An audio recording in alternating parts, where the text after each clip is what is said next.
Begini tanggapan Sudarman ketika konferensinya dianggap tidak sah.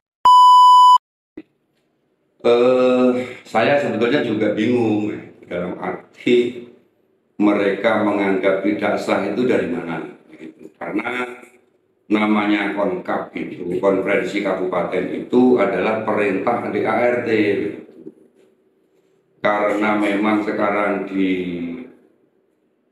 Indonesia, di Jawa Timur dan di Banyuwangi itu memang ada dualisme kepengurusan. Sah tidaknya nanti biar PT UN yang menentukan, tetapi masing-masing kepengurusan ini sebetulnya memang mempunyai legalitas, yaitu SK Menkumham. SK Kemenkumham ini kan muncul karena suatu forum seperti yang dilakukan oleh teman-teman pengurus besar yang dipecat itu. Mereka menilainya tidak sah, akhirnya mereka akan melakukan KLB. Dalam KLB itu pasti ada dua agenda besar juga. Yang pertama adalah menyusun pengurus, yang kedua juga merubah ADART. Sehingga yang kita pakai untuk melakukan konkap kemarin itu ya ADART, hasil dari KLB. Ada yang ini hasil dari KLB. Dan di dalam pasal itu disebutkan 6 bulan setelah kongres harus konpro. 6 bulan setelah konpro paling lama harus konkap. Paling lama loh 6 bulan. Karena di Jawa Timur sudah pernah konpro tanggal 20 April, maka kewajiban organisasi PGRI di bawahnya di kabupaten kota melaksanakan konkap. Nah, konkap itu ada aturannya juga. Ada di pasal 97, 98, dan 99, yaitu waktunya kapan, 98 itu pesertanya siapa, 99 itu jumlah forumnya seperti apa, atau satu suara itu mewakili berapa anggota. Saya tidak tahu mereka mengatakan tidak sah itu dari dasar yang mana. Saya pikir itu. Terpilihnya Teguh Sumarno disebut tidak sah dan tak memenuhi syarat. Akan tidak sah harus bisa menunjukkan dalilnya itu dari mana. Karena di satu lembaga itu atau di dalam proses yang sering kita dengar, siapa yang mendalilkan wajib membuktikan. Karena mereka mendalilkan tidak sah, harus berani membuktikan di mana tidak sahnya. Saya pikir begitu, karena semua syarat terpenuhi dalam kontrak itu. Terpenuhi, baik itu pesertanya, jumlah quorum dan kuotanya, termasuk panitia khusus yang kita buat. Panitia khusus pemeriksa mandat, panitia khusus pemeriksa keuangan, panitia khusus peneliti bakal calon, dan panitia pemilihan. Sudah kita bentuk semuanya, sesuai dengan aturan di ADART, dan itu amanat dari Konkerkap yang dilaksanakan pada tanggal 26 April 2024 di UPI.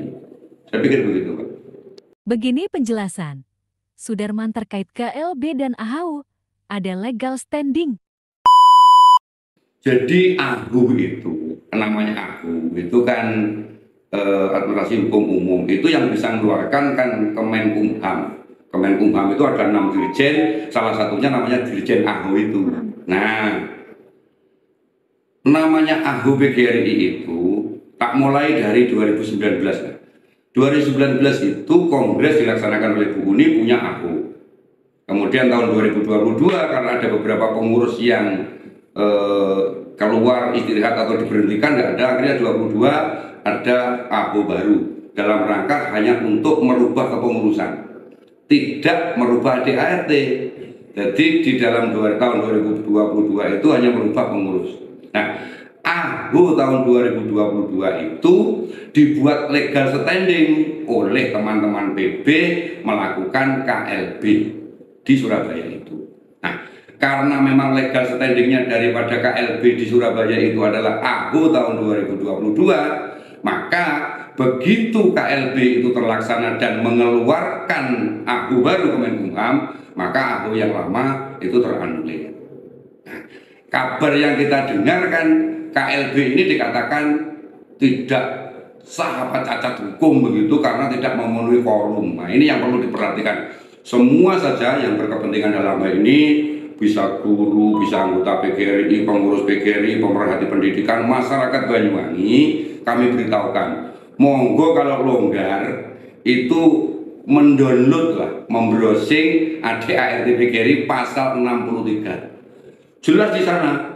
Yang pertama mengatakan kongres dilakukan 5 tahun sekali, yang ayat 2 melakukan KLB, kongres luar biasa. Syaratnya KLB itu ada 3.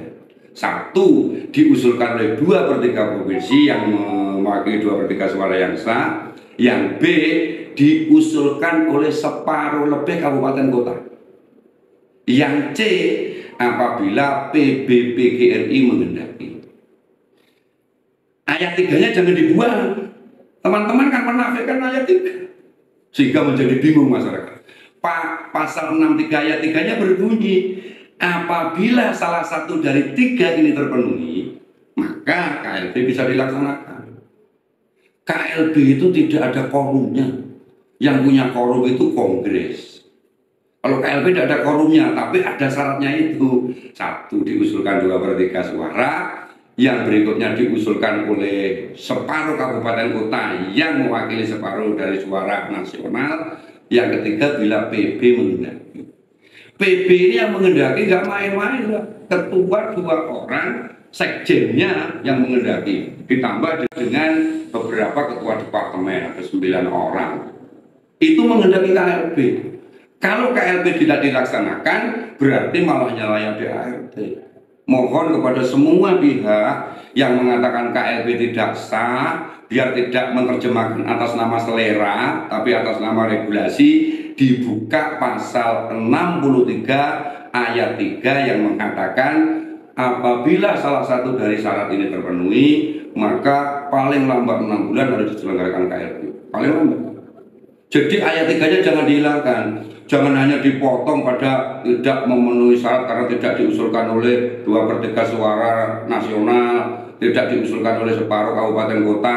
Dia tidak pernah membaca dan tidak mau mengatakan secara terbuka kalau ada syarat yang C bila PB menghendaki. Ayat 3-nya jelas berbunyi, apabila salah satu dari A, B, C terpenuhi, maka KLB wajib dilaksanakan. Siapapun yang mengatakan KLB tidak sah, itu adalah hoax dan menyesatkan. Bukti yang kedua, kenapa KLB sah? Nyatanya pemerintah mengakui. Dari mana pemerintah mengakui? Turun SK Kemenkumham. Kalau ada satu forum organisasi PGRI, kemudian pemerintah lewat Kemenkumham mengakui, jika ono sing ngomong cacat atau tidak sah, ben dipikir wong akeh orang itu sebetulnya seperti apa. Lumat derajat tertinggi pengakuan daripada organisasi di Indonesia itu ya SK Kemenkumham. Lah ini turun lah. SK Kemenkumham nomor 1568 tanggal 13 November adalah SK pengesahan negara lewat Kemenkumham terhadap forum kedua tertinggi setelah Kongres, yaitu KLB. Pertanyaannya, lek pemerintah wis mengeluarkan SK, kenapa kita yang tidak tahu menahu justru mengatakan tidak sah? Jelas kan? Sangat. SK pembekuan sudah dicabut hingga dugaan intervensi. Ini beberapa orang atau banyak orang selalu mengatakan pembekuan begitu. Saya sebetulnya ingin tanya, mereka yang bilang pembekuan itu ngerti nggak, tahu nggak dengan pembekuan? Pembekuan PGRI itu dasarnya atau apa ya, pegangannya saya memang mempunyai. Ada SK nomor 108 yang ditandatangani oleh Ketua Umum pada saat itu Bu Uni Farosidi tanggal 3 November. Saya sebetulnya bertanya-tanya, apa alasan pembekuan? Karena di dalam SK yang saya terima itu, saya dibekukan atau PGRI Banyuwangi dibekukan itu karena melanggar ADART. Saya lihat mulai pasal 1 sampai pasal 5 anggaran dasar, saya lihat pasal 1 sampai pasal 124 anggaran rumah tangga, tidak ada satu pasal pun yang saya langgar. Ternyata belakangan saya tahu dari Pak Sodik kalau saya atau Banyuwangi dibekukan karena mengikuti KLB. Sebetulnya saya ingin bertanya, andaikan Pak Sodik ada di samping saya begini, kita berdua begini bisa ngomong, saya enak. Kapan-kapan dipertemukan saya dengan Pak Sodik atau dengan siapa begitu yang bisa mewakili atau Pak Sodik ketemu, saya ingin diskusi ini. Kok bisa dikatakan pembukuan dasarnya apa? Surat 1083 November yang ditandatangani Ketua Umum itu sudah dicabut. Kemarin ada edaran dari Kepala Dinas Pendidikan Kabupaten Banyuwangi tentang satu instruksi untuk tidak menghadiri atau tidak terlibat di dalam konkap itu pakai SK 108. Emang loh Mbak, sekelas kepala dinas kalau pakai dasar surat pembekuan yang sudah mati, beliau itu magister loh. Saya baca itu suratnya, dasar pembekuan 108. Surat 108 sudah dicabut sendiri oleh Bu Uni tanggal 13 November. Saya punya SK pencabutannya, udah. Dengan Pak Kadis masih dibuat dasar sebagai melarang untuk tidak terlibat. Nah, kenapa dicabut? Saya membaca isinya. Oh, ternyata ada kabupaten kota yang tidak jadi dibekukan. Sehingga SK 108 itu sampai saat ini harusnya sudah diubur, sudah dipakai-pakai itu, sudah dicabut kok. Sehingga tadi saya membaca di radar, oh Bu Uni berarti sudah mulai pakai SK yang baru, yaitu pakai SK 113. SKPB PGRI versi Bu Uni nomor 113 adalah SK pencabutan SK 108. Dinyatakan di situ SK 108 tidak berlaku, dicabut. Nah, pembekuan Banyuwangi dengan SK 113 ini gimana Pak? Menurut saya juga cacat. Karena apa? Karena SK 113 ini ditandatangani pada tanggal 13 November. Loh, kenapa tanggal 13 November? Tanggal 13 November itu SK Menkumhamnya Pak Teguh turun. Sehingga logika regulasi kita adalah ketika SK Agunya Pak Teguh turun, maka SK-nya Bu Uni teranulir. Pertanyaannya, lawang SK-nya sudah teranulir kok masih tanda tangan? Sah apa tidak tanda tangannya? Sehingga menurut saya SK pembekuan di Kabupaten Banyuwangi sudah tidak berdasar karena SK yang lama dicabut, SK yang baru salah timing tanggalnya karena di tanggal 13 beliau belum tahu kalau SK-nya sudah dicabut. Itu yang tentang SKAU. Yang perlu dicatat Mbak, ketika tanggal 13 Pak Teguh mempunyai SKAU berarti beliau itu sah memimpin PGRI secara formal resmi regulasi. Tanggal 15, tanggal 16 masih berkuasa, beliau menurunkan surat, menurunkan SK 04 tahun 2023 tanggal 16 November mencabut seluruh pengurus PGRI di Indonesia yang dibekukan. Sehingga mulai 16 November itu sebetulnya sudah tidak ada lagi PGRI yang dibekukan karena dicabut oleh Pak Teguh yang saat itu memang mempunyai hak. Kalau Pak Sotik pernah mengatakan harusnya mencabut Bu Uni, malah tidak sah, Bu Uni sudah tidak punya legalitas. Perkara akhirnya tanggal 18 Bu Uni mempunyai SKAU kembali, mestinya setelah tanggal 18 Bu Uni membekukan kembali. Karena sampai sekarang saya tidak menerima pembekuan, saya memimpin PGRI berdasarkan SK pencabutan. Tanggal 18 tidak ada orang bunyi loh Pak. Pak Sodik juga tidak pernah mengatakan saya tunggu. Kelompok-kelompoknya juga tidak pernah mengatakan saya tunggu. 18 Februari Bu Uni punya SK Kemenkumham baru. Nomornya 1594. Nggak ada orang ngomong ini. Kenapa nggak ngomong? Kayaknya ini dikubur dalam-dalam. Karena apa? Ini munculnya tanggal 18 November itu dino Sabtu. Dino Sabtu di Kemenkumham tidak ada pelayanan, tapi uniknya muncul SKAU. Akhirnya dipertanyakan banyak orang. Begitu dipertanyakan banyak orang di tanggal 18, tiba-tiba tanggal 20 muncul SK baru. Beda tanggalnya, juga beda nomornya. Masyarakat PGRI menduga, loh kok begitu mudah mempunyai SKAU? Akhirnya diduga ini perlu penjelasan, maka dipertanyakan di PT UN. Jadi yang boleh menjawab ini sah apa tidak, ini abal-abal apa bener, bukan kita, bukan Bu Uni, bukan Pak Sotik, tetapi adalah PT UN yang sampai sekarang belum putus. PT UN itu tempatnya orang ahli hukum, ada profesornya, ada doktornya. Itu saja masih kesulitan memutuskan siapa yang benar, siapa yang sah. Lah kok guru Banyuwangi yang tidak ngerti hukum bilang ini sah, ini tidak sah. Loh, bahasa Inggris itu kementus namanya. Jadi marilah kita lihat, kita sabar, kita nanti siapa yang paling benar dalam kepengurusan PGRI, jadi tunggu PT UN. Besok tanggal 10 ini masih sidang yang ke-14. Agenda sidangnya adalah para pihak itu menyampaikan perbaikan bukti-bukti. Kalau yang kemarin itu saksi ahli dari Pak Teguh itu ditanya, besok ini saksi ahli dari pihak Bu Uni.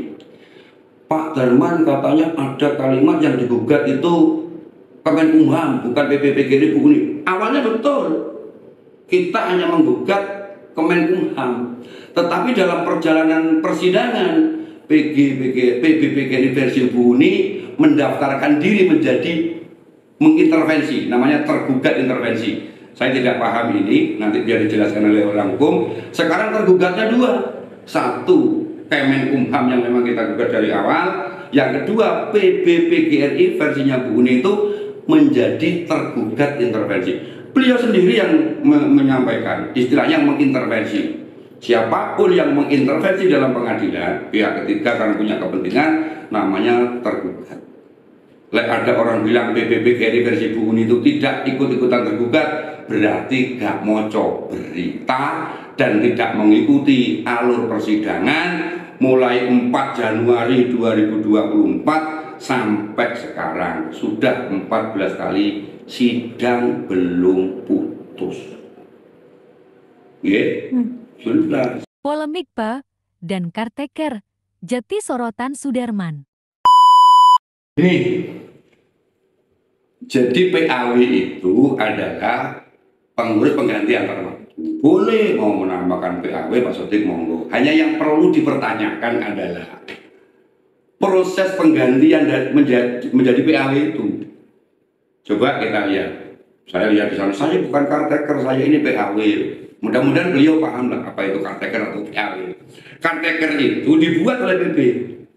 Jadi caretaker dibuat oleh PB untuk menghandle, untuk menjalankan roda organisasi di mana provinsi yang dibekukan. Itu disusun caretaker. Tugas caretaker adalah menyelenggarakan proses PAW di provinsi-provinsi yang dibekukan itu. Setelah provinsi itu terbentuk, untuk pemulihannya, maka pengurus provinsi yang terbentuk itu menjadi atau melaksanakan PAW di kabupaten masing-masing yang terbentuk begitu. Nah, Pak Sotik itu mengatakan bukan caretaker, betul, memang dia PAW. Nah, betulnya Pak Sotik itu perlu ditanyakan. Ngomong di sini enak.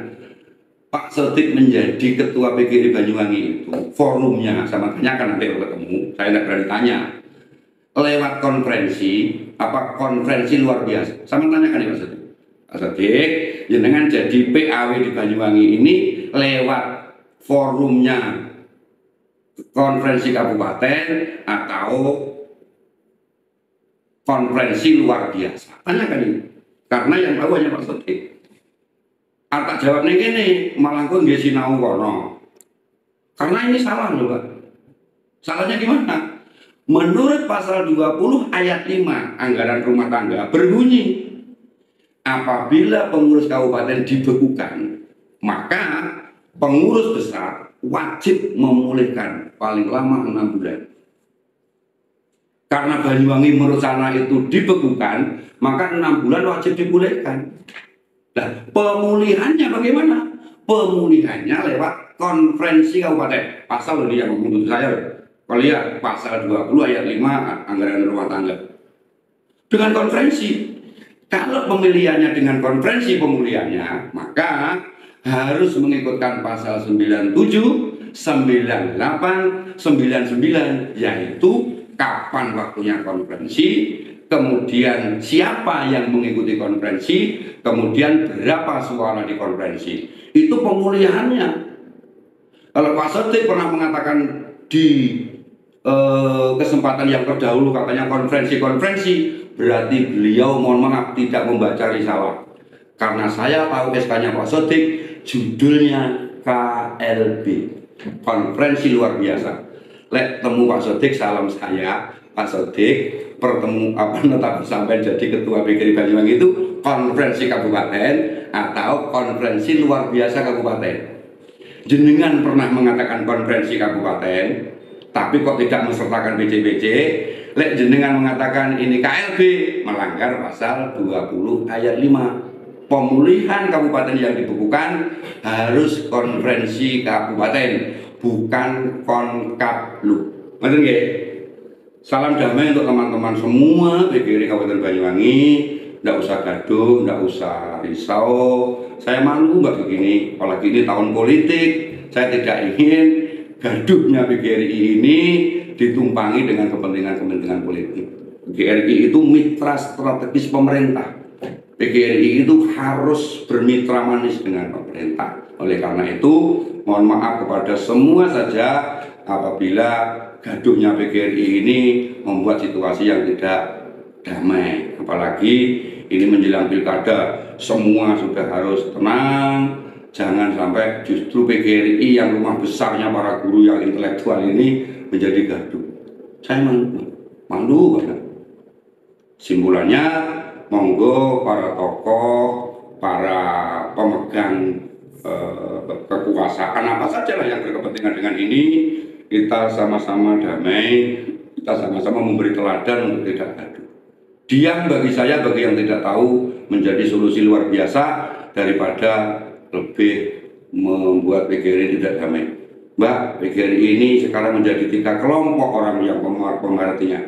Yang pertama, orang yang tidak tahu PGRI, begitu dapat kabar, mesti bingung ini. Kabar dari sana begini, kabar dari sini begini. Yang nggak tahu jadi bingung.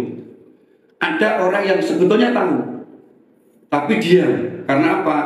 Khawatir kalau PGRI yang dia ketahui ini mengimbas kepada jabatan organiknya. Nah ini ada yang begitu. Jadi mending diam, selamat, timbang melak-melak, ada yang begitu. Yang ketiga yang banyak. Dia tahu, dia paham PGRI, tapi sengaja menyesatkan teman-teman. Ini ada, dan ini bahaya. Lek sing gak roh, meneng. Sing kedua, ada yang tahu karena takut jabatan organiknya tergeser. Yang ketiga ini mohon insaf, mohon sadar PGRI ini bukan petarung di dalam dunia yang aneh-aneh, tapi PGRI ini adalah pemegang amanah untuk mendidik anak-anak gurunya. Jangan menyesatkan kalau memang Anda tahu PGRI. Ayo duduk bersama dengan saya berjanji kalau keterangan saya ada yang salah, saya salah memimpin PGRI, tidak usah besok-besok, sekarang juga saya mundur. Asal ada yang saya lewati, di dalam pasal-pasal ADR itu ada yang saya langgar. Terima kasih.